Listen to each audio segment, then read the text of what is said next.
Komisi Pemilihan Umum DKI Jakarta telah menetapkan jadwal pendaftaran calon gubernur, calon wakil gubernur Jakarta untuk Pilkada 2024.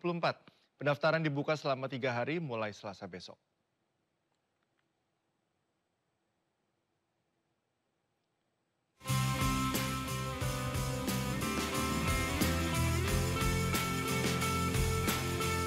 Rujuk pasal 95 ayat 1 PKPU nomor 8 tahun 2024 tentang pencalonan gubernur dan wakil gubernur, bupati dan wakil bupati, serta wali kota dan wakil wali kota.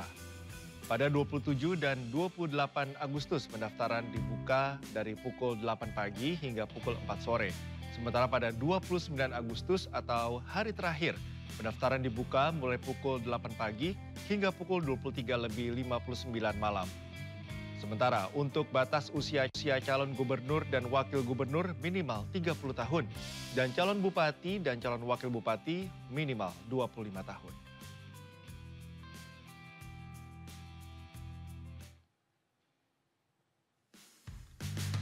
Pemirsa, KPU Daerah Khusus Jakarta juga telah mengeluarkan keputusan terkait syarat minimal suara sah parpol atau gabungan parpol untuk mengajukan paslon pada Pilgub dan Pilwagub Jakarta, yaitu paling sedikit 7,5% suara sah. Hal itu sesuai dengan jumlah daftar pemilih tetap di Jakarta yang mencapai 8,25 juta jiwa. Dan Jakarta masuk dalam provinsi dengan jumlah penduduk yang termuat pada DPT lebih 6 juta jiwa hingga 12 juta jiwa.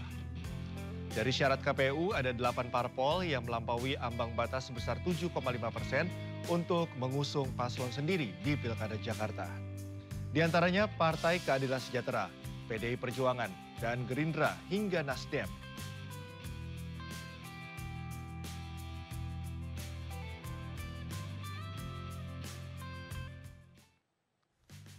Lalu siapa saja yang diperkirakan akan bertarung di pemilihan Gubernur Jakarta? Salah satunya ada nama Anies Baswedan yang akan tampil di Pilkada Jakarta pasca putusan MK terkait ambang batas syarat pencalonan pilkada. Kemudian ada paslon Cagup-Cawagup Ridwan Kamil Suswono. Keduanya dideklarasikan oleh partai-partai Koalisi Indonesia Maju atau KIMPLUS untuk bertanding di Pilkada Jakarta. Lalu ada paslon Dharma Pongkerun Kun Wardana yang akan bersaing di Pilkada Jakarta lewat jalur independen.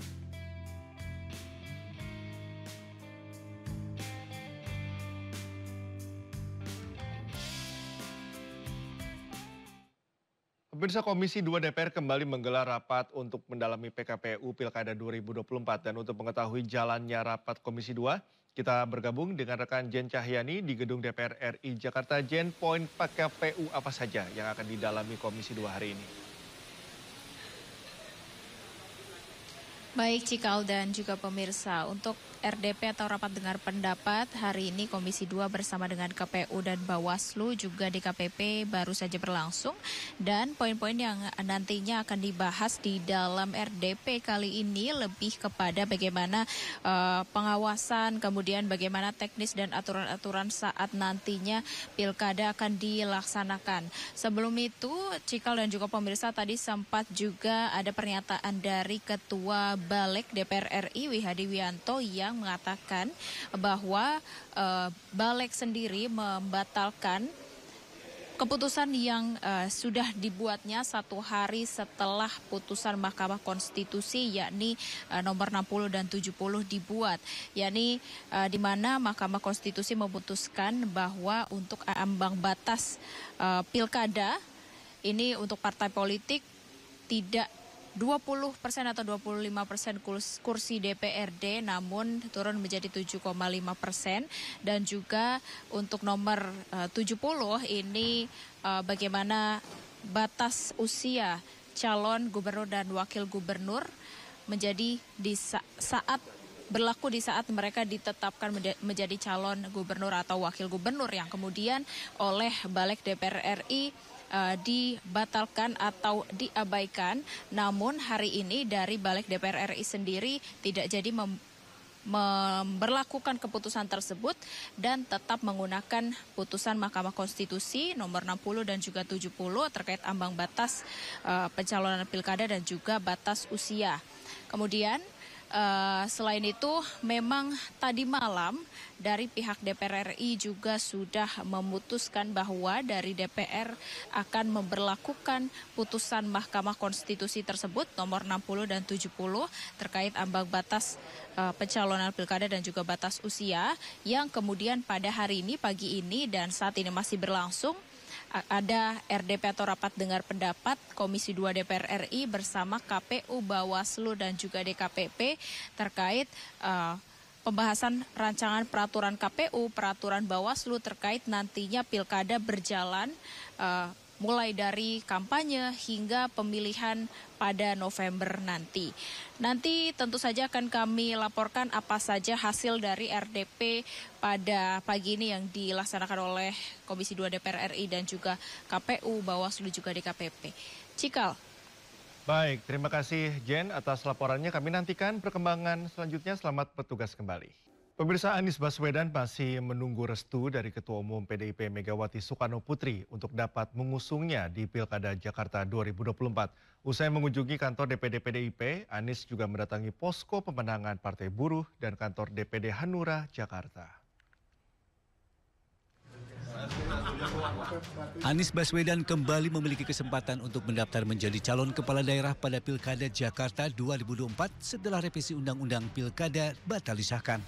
Meski begitu, Anies masih memerlukan dukungan dari partai besar, yaitu PDIP untuk dapat memenuhi syarat pendaftaran calon kepala daerah. Usai berkunjung ke kantor DPP PDIP, Anies mengaku masih menunggu keputusan PDIP untuk dapat mengusungnya di Pilkada Jakarta 2024. Hal-hal yang menyangkut pilkada tentu kita obrolkan, tapi kita semua menunggu apa yang menjadi keputusan. Jadi tadi sama sekali kita tidak menyinggung tentang keputusan, langkah dan lain-lain karena semuanya ada di DPP partai. Betul, di luar kewenangan kita. Usai berkunjung ke kantor DPD PDI Perjuangan, DKI Jakarta, Anies Baswedan juga mendatangi posko pemenangan Partai Buruh di kawasan Tebet, Jakarta Selatan. Dalam kunjungan tersebut, Anies bertemu Presiden Partai Buruh Said Iqbal dan sejumlah pejabat Partai Buruh lainnya untuk membahas Pilkada Jakarta 2024. Anies juga menyampaikan ucapan terima kasih pada Partai Buruh yang tetap mendukung dirinya untuk dapat bersaing di Pilkada 2024.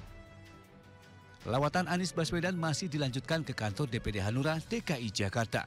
Disambut hangat Ketua DPD Partai Hanura DKI Jakarta, Jafar Bajebir, Anies mengungkapkan pertemuannya sebagai bentuk silaturahmi dan diskusi sekaligus menyamakan persepsi Pilkada Jakarta 2024. Dari Jakarta, Tim Liputan iNews melaporkan. Sehari jelang pendaftaran pasangan calon kepala daerah, PD Perjuangan kembali akan mengumumkan calon kepala daerah untuk kabupaten, kota, dan provinsi.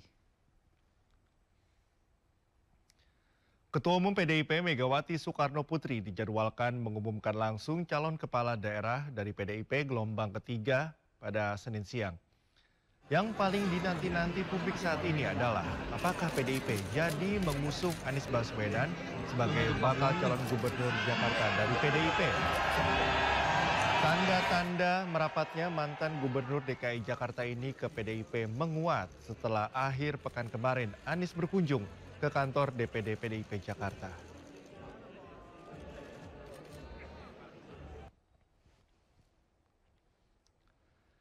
Dan untuk mengetahui pengumuman nama bakal calon kepala daerah gelombang ketiga PDI Perjuangan, ada rekan Irfan Hardiansyah di kantor DPP PDIP Jakarta. Irfan, apakah Megawati diperkirakan akan mengumumkan nama Anies Baswedan sebagai bakal calon gubernur Jakarta? Ya baik, terima kasih Cikal dan juga pemirsa. Hari ini DPP PDI Perjuangan akan mengumumkan kembali calon kepala daerah atau Cakada pada Pilkada 2024 ini untuk wilayah, maksud kami untuk kabupaten kota serta gubernur. Dan nantinya dari informasi yang kami dapatkan, ini pengumuman Cakada ini akan dipimpin langsung oleh Ketua Umum DPP PDI Perjuangan yakni Megawati Soekarno Putri dan diselenggarakan ini di kantor DPP PDI Perjuangan di Jalan Diponegoro, Jakarta Pusat. Dan untuk wilayah Banten ini PDI Perjuangan sendiri sudah mengusulkan atau mengusung nama Airin Rahmi yakni kader Golkar dan nantinya akan ditemani oleh Ade Sumarji. Kemudian nantinya ini Megawati juga akan mengumumkan beberapa cakada lainnya untuk wilayah Jateng, kemudian juga wilayah yang ada di seluruh Indonesia. Dan kami belum mengetahui pasti apakah nama Anies Baswedan dan juga Rano Karno ini akan diumumkan pada hari ini oleh Megawati. Terlebih Anies Baswedan sendiri ini sudah berkunjung dan bersilaturahmi ke kantor DPD PDI Perjuangan pada beberapa hari lalu. Dan kita akan nantikan bersama-sama apakah Megawati akan mengumumkan nama Anies Rashid Baswedan sebagai calon gubernur DKI Jakarta yang diusung oleh Partai PDI Perjuangan. Sementara itu kami masih menunggu arahan berikutnya.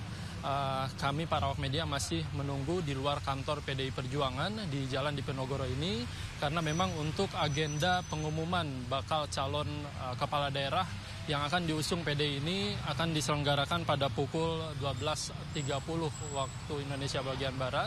Dan nantinya para awak media ini akan terus memantau kedatangan dari Anies, apakah akan datang ke kantor PDI Perjuangan yang nantinya akan diumumkan oleh Megawati Soekarno Putri sebagai calon gubernur DKI Jakarta bersama Rano Karno. Sementara demikian, Cikal. Menarik untuk kita nantikan bagaimana keputusan final dari Ketua Umum PDIP Megawati Soekarno Putri karena tentu saja sorotan mata publik sekarang tertuju kepada PDIP. Terima kasih Irfan atas informasinya, selamat bertugas kembali. Informasi berikutnya pemirsa, sebelumnya Ketua Umum PDIP Megawati Soekarno Putri mengatakan Anies Baswedan harus nurut jika mau didukung PDIP. Hal tersebut disampaikan Mega saat mengumumkan nama-nama bakal calon kepala daerah gelombang kedua pekan lalu.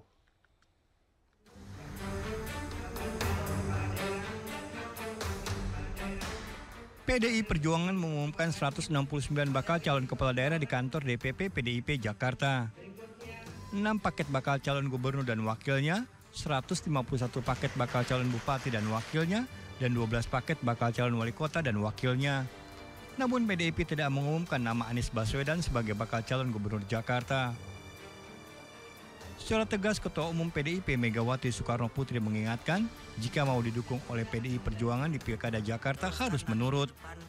Itu aku kaget toyo, ada baju merah hitam, terus tapi pasang spanduknya itu kan suruh gotong Pak Anies ya, iya toh? Siapa yang nggak lihat? Aku aja lihat kok. Itu katanya sopo, saya tanya mana dia si Komar. Itu Satgas apa ya? Kok namanya Satgas hitam ya? Terus katanya Pak Komar, oh Satgasnya itu memang ini apa mau dukung Pak Anies itu Bu. Oh gitu. Aku bilang enak aja ya. Ngapain gue suruh dukung Pak Anies? Dia bener nih kalau mau PDI. Kalau mau PDI jangan kayak gitu dong ya. Ya tinggal mau nggak nurut ya. Lihat dong. Dia tepuk tangannya, tan ibu-ibu aja nggak tepuk tangan. Hey. Pengumuman 169 bakal calon kepala daerah ini merupakan gelombang kedua dari 3 gelombang yang direncanakan.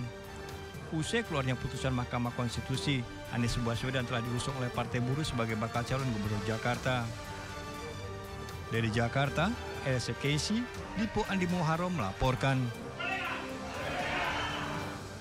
Pemirsa, mantan Gubernur Jawa Barat Ridwan Kamil terus mendapat dukungan dari partai politik untuk maju dalam Pilkada Jakarta. Ridwan Kamil mendatangi kantor DPP PSI untuk menerima surat keputusan dukungan dari partai yang dipimpin putra bungsu Presiden Joko Widodo, Kaisang Pangarep. Dengan demikian, telah 12 partai yang mendukung pasangan RK dan Suswono.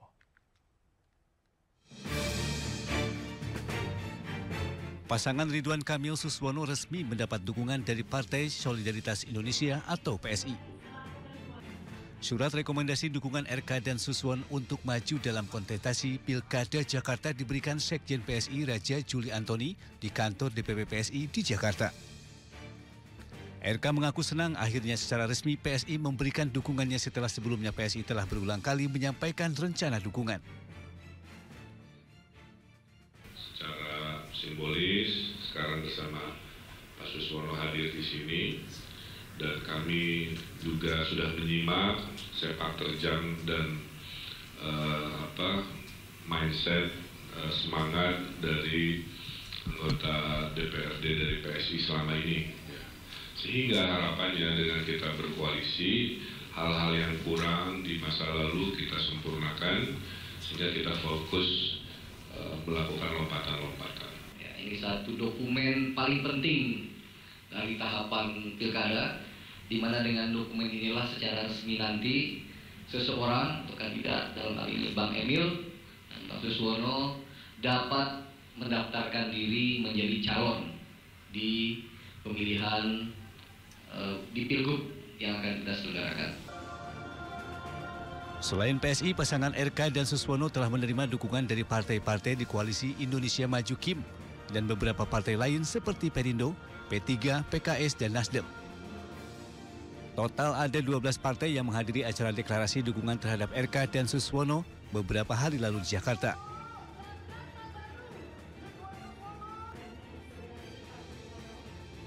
Setelah menerima surat rekomendasi dari PSI, selanjutnya Ridwan Kamil dan Suswono akan mendaftar ke KPU Provinsi Jakarta pada tanggal 28 Agustus sebagai bakal pasangan calon gubernur dan wakil gubernur Jakarta.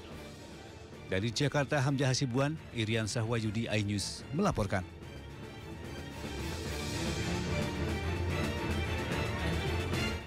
Sementara itu, Dharma Pongrekun dan Kun Wardana lolos verifikasi KPU dari jalur independen untuk Pilkada Jakarta. Sebelumnya, banyak warga Jakarta mengaku KTP-nya dicatut karena merasa tidak mendukung pasangan ini.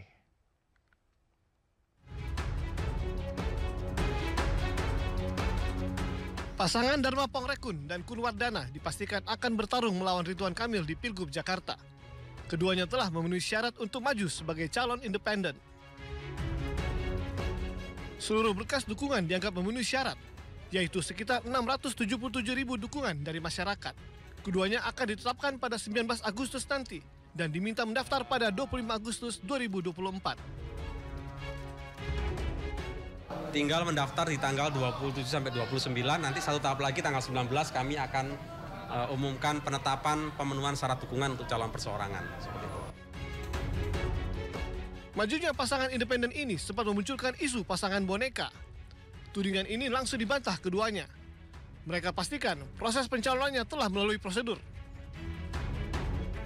Kami bukanlah by design, kami bukanlah settingan, tidak. Kalau kami pun tidak pernah tahu apa yang akan terjadi di depan. Jadi dari awal Februari kami mulai bekerja dan mulai Mei kami mendaftarkan diri sampai detik ini. Kami betul-betul berjalan bersama rakyat dan tidak ada siapapun di belakang kami. Dengan lolosnya kedua calon ini, dipastikan Pilkada Jakarta tidak hanya satu calon. Skenario kotak kosong pun kemungkinan besar tidak akan terjadi. Dari Jakarta, Rian Rahman, Jaka Samsa, iNews melaporkan.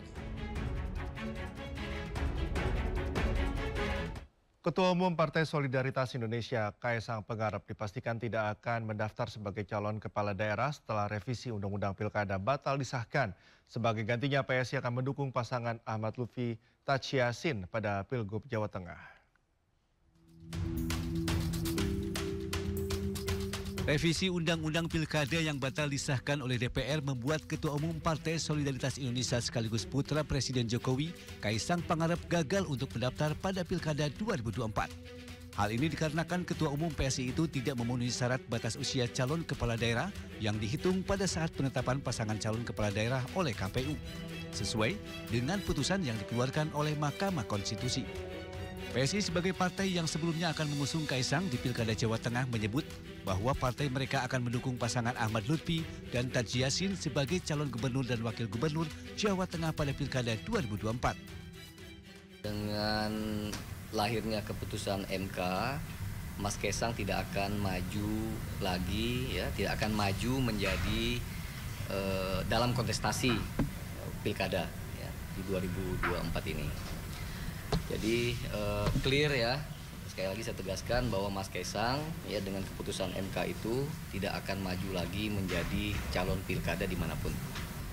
Sore hari ini saya akan menyerahkan B1 KWK kepada Pak Lutfi dan Gus Yassin ya. Jadi di kantor DPW PSI di Jawa Tengah di Kota Semarang, sore hari ini saya akan menyerahkan B1 KWK dukungan resmi PSI kepada Pak Lutfi dan Gus Yassin. Raja Juli menambahkan Kaisang tidak berminat untuk maju Pilkada 2024 sejak awal. Menurut Raja Juli, Kaisang lebih memilih berkonsentrasi berbisnis dan mengurus keluarga jelang kelahiran anak pertamanya.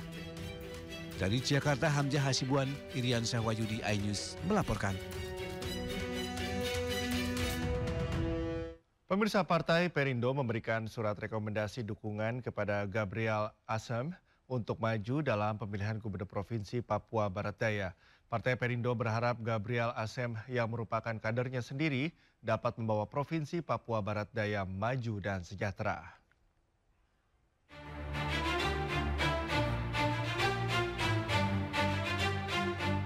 Penyerahan surat rekomendasi dukungan ini diserahkan secara langsung oleh Wakil Ketua Umum DPP Partai Perindo, Michael Victor Sianipar, di kantor DPP Partai Perindo, Menteng, Jakarta Pusat. Partai yang dipimpin oleh Ketua Umum DPP Partai Perindo, Angela Tanu Sudibyo ini, mengusung Gabriel Asem yang merupakan kadernya sendiri untuk maju dalam Pilgub Papua Barat Daya, lantaran sudah memiliki pengalaman sebagai Bupati Tambrau selama 2 periode, serta memiliki rekam jejak yang bersih dan selalu mengutamakan kepentingan masyarakat. Beliau adalah mantan bupati yang sudah 2 periode menjabat, jadi punya rekam jejak yang kuat untuk bisa memimpin daerahnya. Sekarang mau naik kelas, akan naik kelas menjadi Gubernur Provinsi Papua Barat Daya. Dan dari pengalaman selama ini yang kami lihat adalah beliau adalah seorang kepala daerah yang bersih, yang selalu mengedepankan masyarakat. Hari ini Papua Barat Daya ya, kita lihat bahwa menyangkut masalah pendidikan, menyangkut masalah kesehatan, dan juga kesejahteraan masyarakat itu sendiri. Itu yang paling penting. Pendaftaran bakal calon kepala daerah rencananya akan dibuka pada tanggal 27 hingga 29 Agustus di KPU masing-masing daerah. Dari Jakarta, Nata Arman, Pandu Priyo Aji, iNews melaporkan. Pemirsa, Zulkifli Hasan kembali terpilih sebagai Ketua Umum Partai Amanat Nasional untuk periode 2024-2029. Zulhas terpilih secara aklamasi oleh seluruh peserta Kongres ke-6 PAN yang digelar di Jakarta.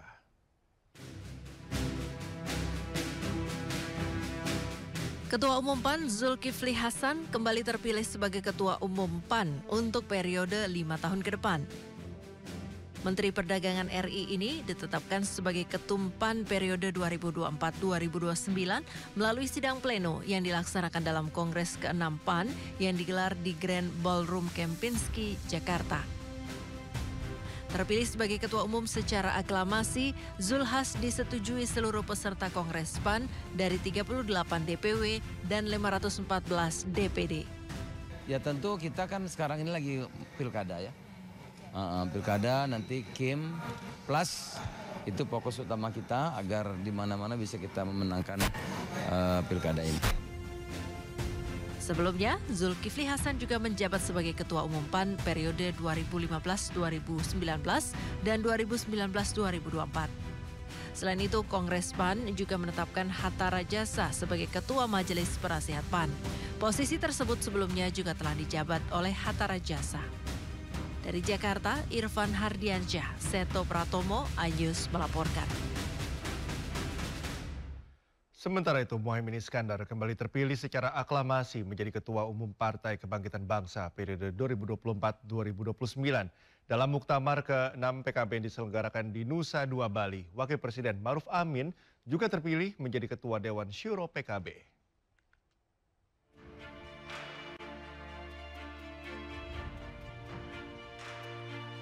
Muhaimin Iskandar menerima mandat untuk kembali memimpin PKB sebagai Ketua Umum periode 2024-2029.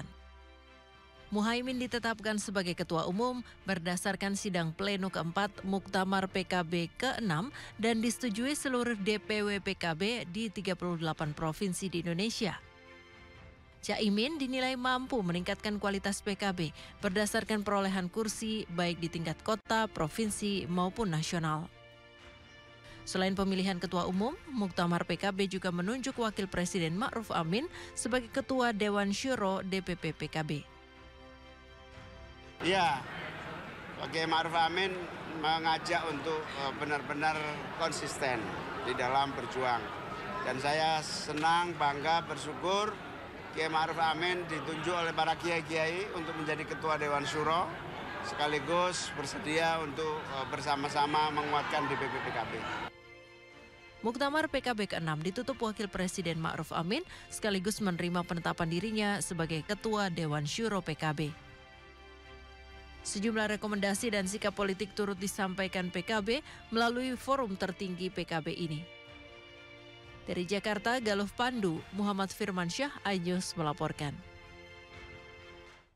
Presiden Joko Widodo menghadiri Kongres ketiga Partai Nasdem di Jakarta Convention Center Senayan, Jakarta pada Minggu malam. Tidak hanya Jokowi, Kongres juga mengundang seluruh partai politik dan mantan Gubernur DKI Jakarta Anies Baswedan yang sebelumnya diusung Partai Nasdem dalam Pilpres lalu. Widodo telah tiba di lobi. Kedatangan Presiden Joko Widodo disambut Ketua Umum DPP Partai Nasdem Surya Paloh dan petinggi Nasdem lainnya.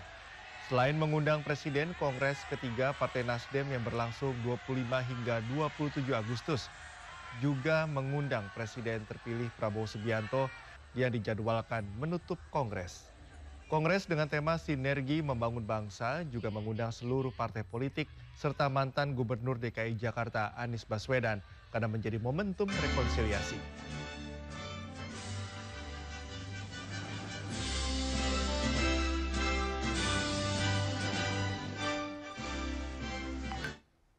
Kita punya cita-cita yang sama, menggapai Indonesia emas di 2045.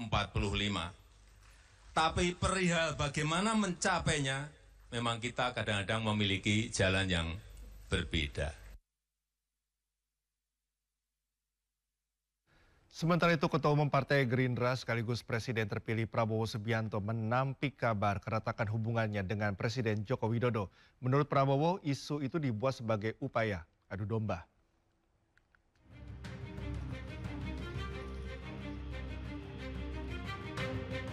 Menteri Pertahanan sekaligus Presiden terpilih Prabowo Subianto membantah kabar yang menyebut hubungannya dengan Presiden Joko Widodo retak. Ia menilai kabar itu adalah isu yang dibuat sebagai upaya adu domba. Menurutnya hubungannya dengan Presiden Joko Widodo sangat baik. Prabowo juga menyinggung podcast-podcast yang kerap membahas dirinya. Ada orang-orang yang pinter-pinter, sedikit-sedikit podcast. Saya mengerahkan semua daya yang ada di saya sebagai Menteri Pertahanan. Di mana rakyat susah air, saya kerahkan tim air. Kita cari air, kita beri air untuk rakyat yang susah air. Itu mengatasi kesusahan rakyat. Bukan duduk di AC, di podcast, omong.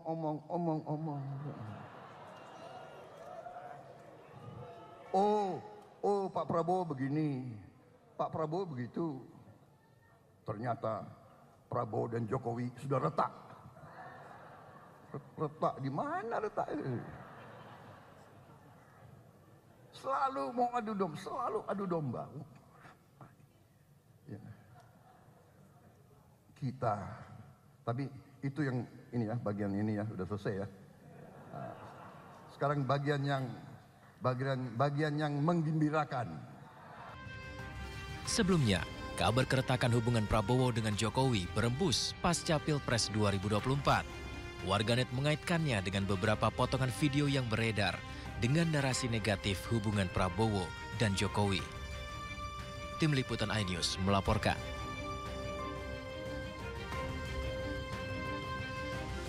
Sementara itu, sebanyak 106 anggota DPRD Provinsi Jakarta periode 2024-2029 siang ini akan diambil sumpah jabatan.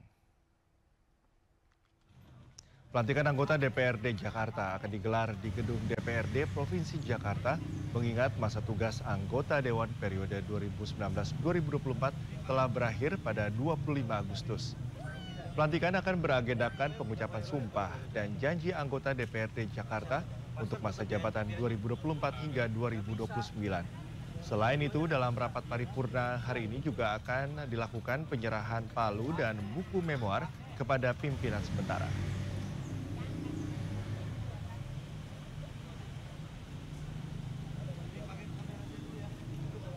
Pemirsa, Partai Perindo berhasil menghantarkan 5 kader terbaiknya sebagai anggota DPRD Kabupaten Kepahiang, Provinsi Bengkulu. Salah satunya Ketua DPD Partai Perindo Kabupaten Kepahiang, Igor Gregory Devahyandro, yang berhasil ditunjuk sebagai pimpinan sementara DPRD Kabupaten Kepahiang.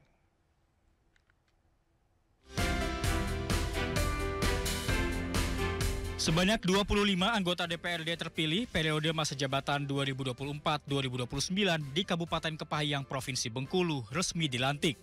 5 diantaranya merupakan kader terbaik Partai Perindo, yaitu Igor Gregory Devahyandro dan Fahri Zioloveza dari Dapil Kepahiang 1, Muhammad Nopriandi dari Dapil Kepahiang 2, Firdaus dari Dapil Kepahiang 3, dan Chandra Alamsyah Dapil Kepahiang 4.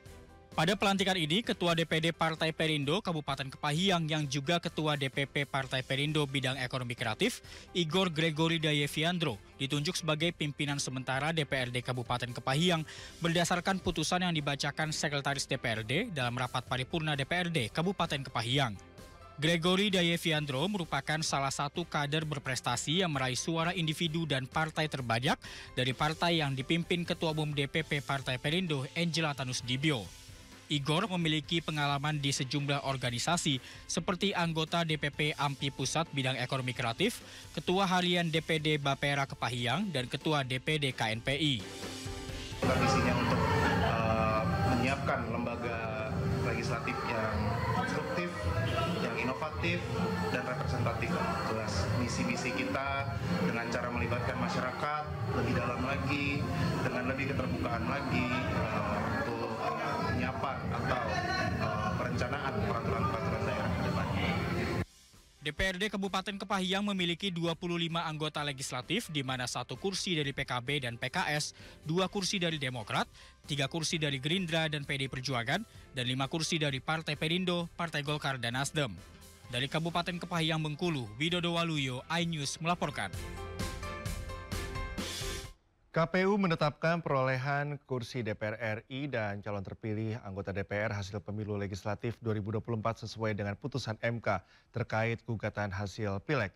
Ada 8 partai politik yang ditetapkan KPU lolos ke DPR dengan PD Perjuangan mendapatkan kursi terbanyak dengan 110 kursi.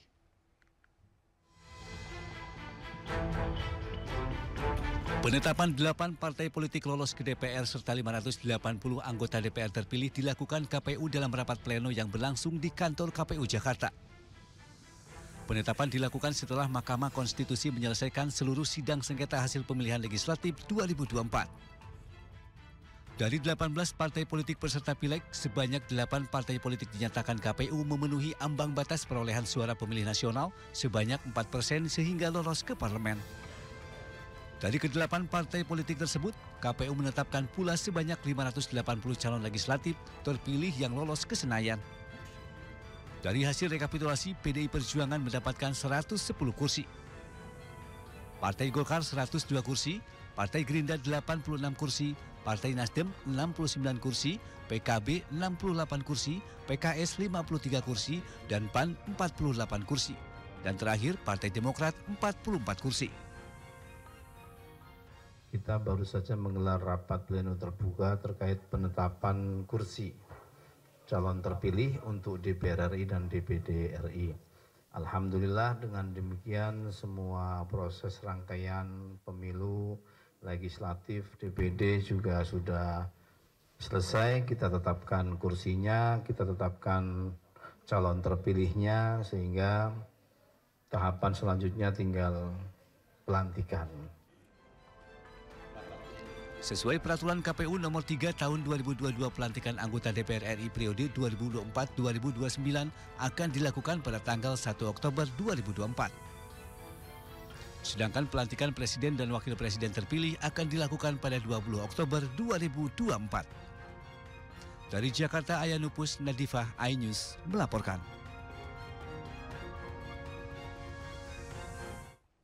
KPU telah menetapkan jumlah kursi DPR untuk Pileg 2024 berdasarkan perhitungan dengan menggunakan metode saintelag. Penetapan tersebut tertuang dalam surat keputusan KPU nomor 1205 tentang penetapan perolehan kursi parpol anggota DPR.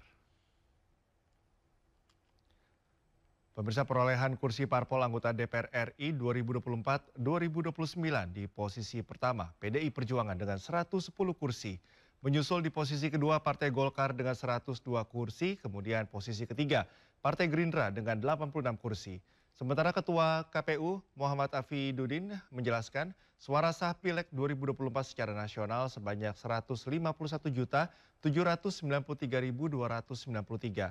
Artinya, jika parpol ingin memenuhi ambang batas 4%, parpol harus mengantongi suara sah sebanyak 6.007.732,72.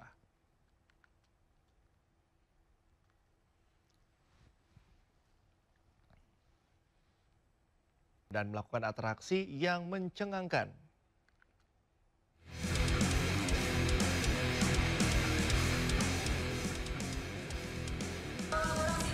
Poluan dengan sepeda motor gede, mulanya terlihat biasa saja, hanya sekedar melintas. Namun anggapan itu seketika berubah ketika mereka mulai unjuk kebolehan.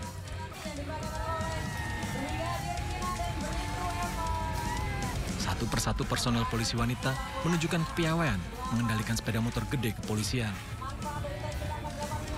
Meliuk zigzag, menikung tajam membuat angka 8 hingga atraksi akrobatis.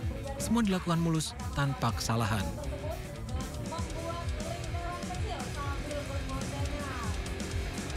Polwan dari Satuan Lalu Lintas Polda Jawa Tengah unjuk kemahiran di acara Pawai Pembangunan Kabupaten Blora, Jawa Tengah. Berbagai peragaan dan atraksi membuat kagum hingga membuat penonton menahan nafas. Menghibur sekali. Saya baru kali ini lihat ini penampilan yang luar biasa. Mantap. Lantas Polda dan Lantas Polres Blora. Matursuwun menghibur masyarakat. Selain peragaan dari personel Polantas wanita, Pawai Pembangunan juga dimeriahkan parade budaya dan peragaan kesenian barongan.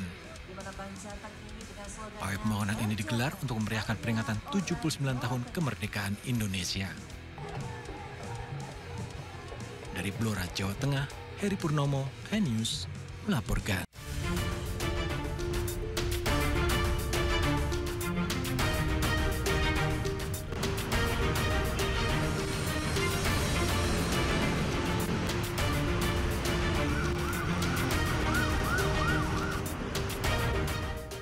Pemirsa, saatnya kita simak pantauan arus lalu lintas siang ini. Kami telah terhubung dengan Brigadir Treslinda dari NTMC Polri yang kini berada di kawasan Ciliwung, Jakarta Timur. Selamat siang Brigadir Treslinda, bagaimana pantauan arus lalu lintas dari tempat Anda melapor?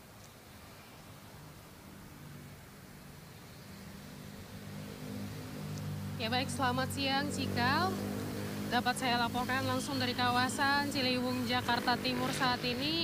Arus lalu lintas di kawasan ini memang masih dalam keadaan ramai lancar. Bertepatan juga jam istirahat makan siang sudah terlihat adanya peningkatan volume kendaraan di ruas tol dalam kota. Kemudian Cikal, sebagai informasi untuk arus lalu lintas dari arah Pancoran yang akan mengarah ke arah Cawang saat ini memang sedikit mengalami perlambatan kecepatan pada proyek galian kabel optik dan juga saluran air. Untuk itu kami harapkan bagi para pengguna jalan yang melintas di kawasan ini untuk berhati-hati, kurangilah kecepatan kendaraan Anda.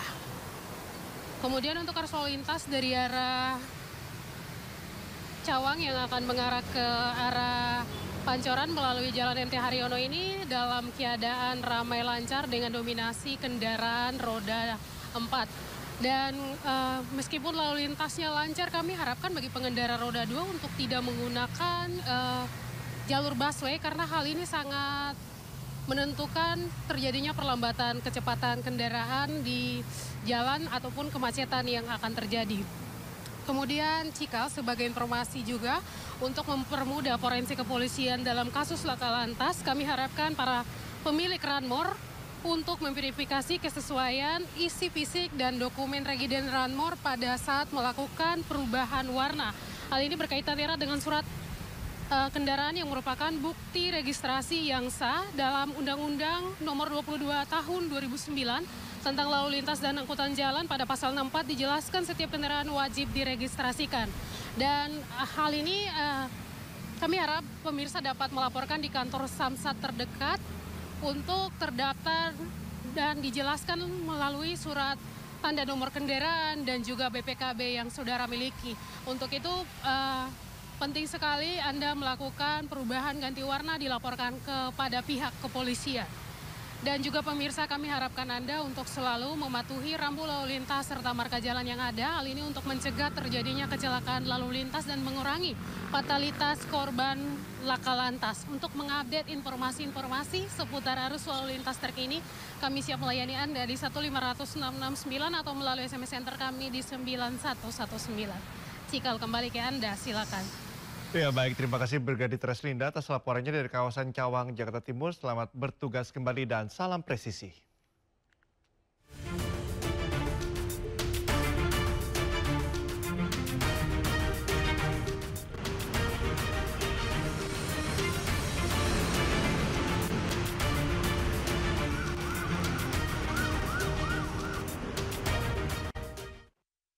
Rasanya enak banget ini, beneran. Mateng gitu. Berani nggak lu? Berani lu? Menang nggak lawan gua? Menang lah. Ayo balapan, ayo. Ayo. Ayo. Ayo. Ya udah kita makan dulu. Tas Mandalika katanya enak-enak. Motor lu mana? Iya, motor gua mana ya? Ayo, ayo. Mbak, ini dapur Mandalika itu makanan khas apa sih, Mak? Jadi di sini kita jual beberapa jenis makanan khas dari Lombok ya. Yang di sini ada nasi balapuyung. Ini nasi campur khas dari Desa Puyung, Lombok Tengah. Jadi kita terasinya langsung dari Lombok asli. Oke, kalau gitu aku mau yang favorit. Oke, aku siapin dulu ya. Ditunggu.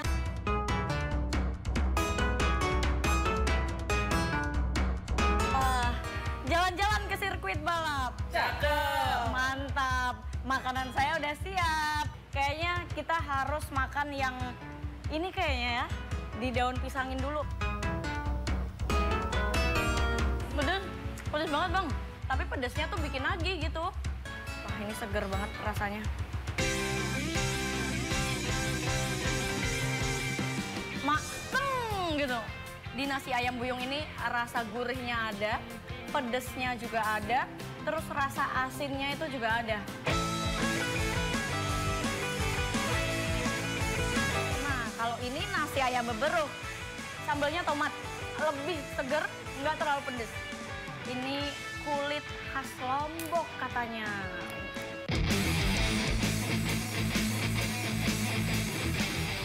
Asamnya ada, manisnya ada dikit, gurih, dan rasa pedesnya itu nggak kerasa gitu, kayak langsung ngeblur.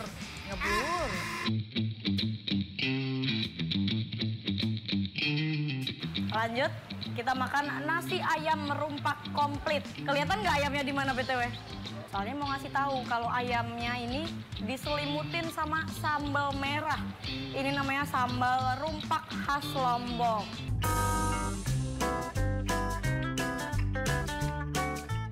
Sambal rumpak ini perpaduan antara sambalnya sambal buyung sama beberuk ini. Jadi pedes ada, gurih, asin, asam juga ada. Sumpah ini enak banget sih.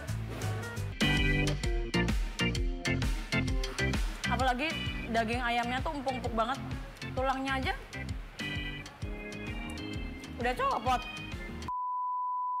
Gamersnya ngiler, udah ngiler. Lapar ini, sayang.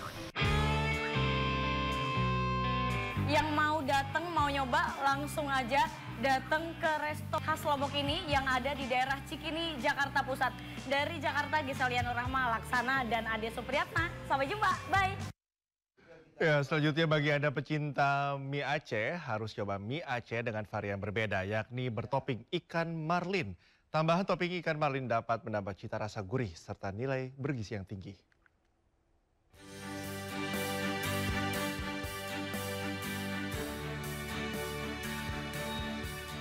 Biasanya mie Aceh kita santap dengan topping daging atau ayam. Eits, tapi di sini ada mie Aceh dengan topping ikan segar. Nggak tanggung-tanggung, ikan yang dipakai juga ikan marlin. Lezatnya mie tumis Aceh menggunakan topping ikan marlin atau ikan todak, selain gurih tentunya bergizi tinggi. Mie Aceh ikan marlin memiliki rasa yang begitu lezat di lidah karena dimasak langsung dari racikan bumbu khas dari 4 negara di dunia seperti Aceh, Thailand, India, serta Timur Tengah. Jadi udah pasti nih bikin yang makan ketagihan. Tidak amis, tidak ada bau amis ikan sedikit pun. Dia lebih ke ikan yang masih baru, ikan yang segar, dan dia lebih gurih. Nah, untuk Anda yang penasaran bisa banget datang ke warung yang ada di pusat kota Banda Aceh ini. Di sini Anda bisa memesan mie Aceh dengan beragam topping yang harganya terjangkau mulai dari Rp13.000 per porsinya. Dari Banda Aceh, Syukri Sarifuddin, iNews melaporkan.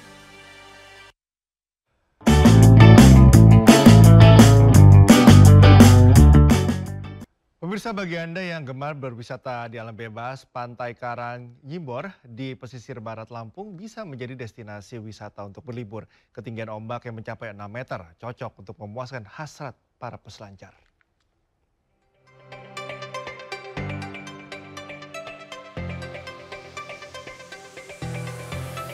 Menyambangi Pantai Karang Nyimbor yang berada di pesisir barat Lampung, gemuruh ombak akan langsung menyambut Anda.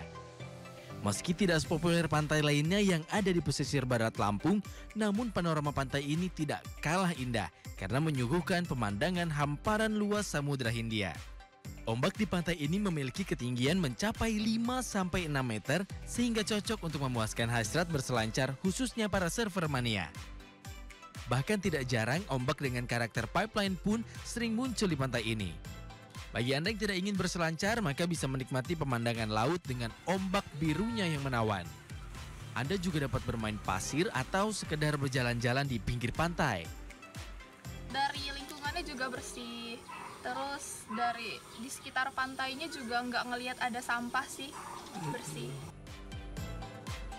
Bagi Anda yang ingin menginap, sekitar pantai juga banyak tersedia penginapan yang memiliki pemandangan langsung ke laut. Untuk sampai ke Pantai Nyimbor, wisatawan hanya perlu menempuh waktu hingga 25 menit dari pusat kota Krui.